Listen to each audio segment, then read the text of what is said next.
The race for the White House officially begins next week, and it has always started probably for close to 50 years now in Iowa with the Iowa presidential caucuses. In fact, I will say this, it's going to be kind of interesting. It could be a difficult weekend as weather forecasters are literally threatening a potentially life-threatening blizzard conditions over the weekend there. So we'll obviously be keeping a lookout on that.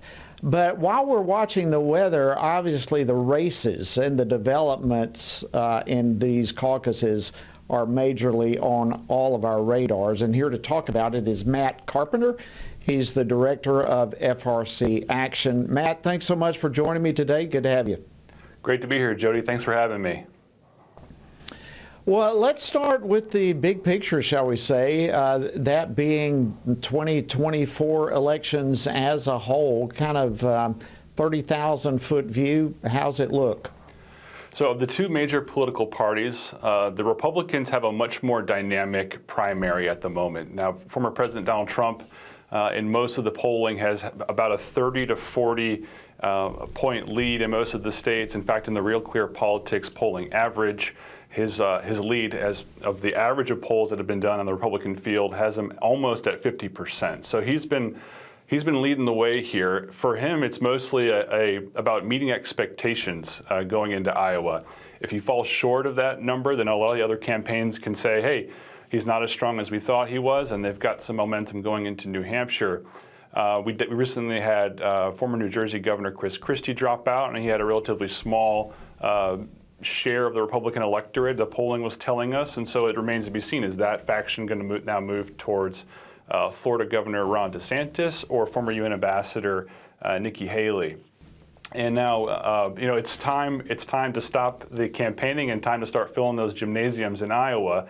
99 counties, as you pointed out in your intro, Jody, they're looking for some pretty severe weather. So this caucus is really a time for the campaigns to show the fanaticism, frankly, of their supporters. Who's going to get in there and work this caucus the longest and make the best case for their candidate, and who's going to put on the snowshoes, who's going to put on those cross-country skis and fire up the snowmobile and get some hot cocoa in Iowa for their candidate. So that's on the Republican side. The Democratic side is much more static. Frankly, the Democrats have reworked their primary calendar to advantage President Biden. They've moved South Carolina and some of the other states that he did very well in when he ran last time to the front of their calendar, and they've moved some of the states that he struggled in later in their calendar. And they've actually have kind of put their thumbs on the scale and ran a candidate like a Robert F. Kennedy Jr. out of the Democratic primary. They've made it very difficult for some of the other lesser-known challengers to get some momentum. I more view Biden's struggles at this point of just maintaining his coalition for the general election. That seems to be the story in the Democratic side. Yeah, it really does. So good description of what's happening in the presidential election, and all that's going to get kicked into high gear next week. How about when it comes to Congress? Again, 30,000-foot view.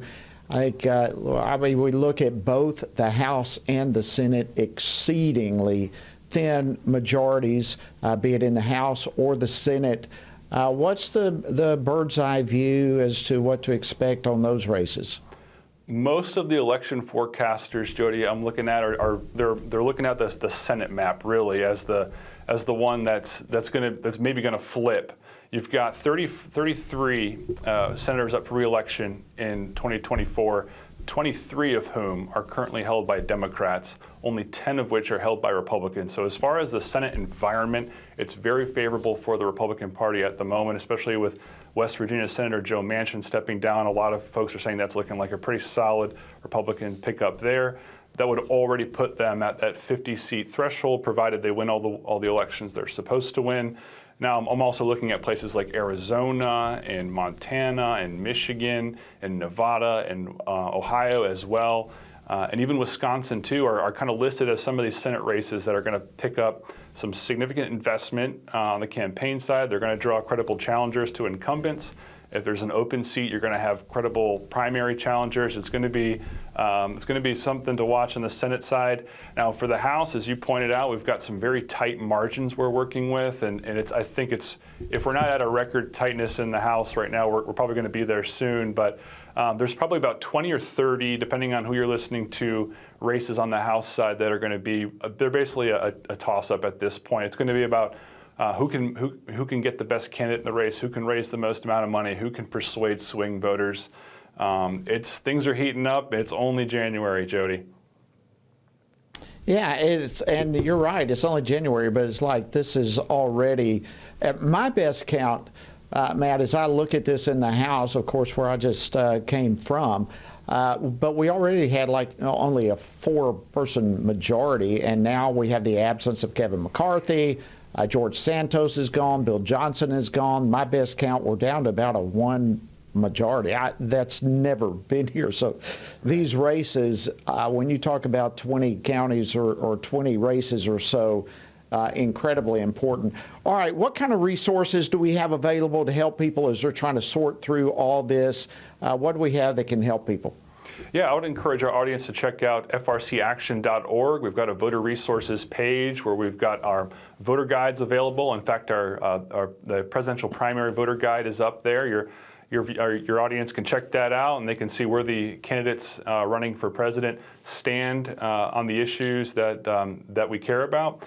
We've also got materials on how to register voters. We've got materials comparing the major parties' political platforms. That's a hugely important one as well. We've got scorecards for current members and much more.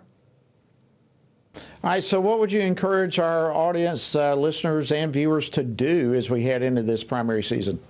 Well, Jody, I think we need to be reminding ourselves that ultimately our hope doesn't rest in the politician or the outcome of an election.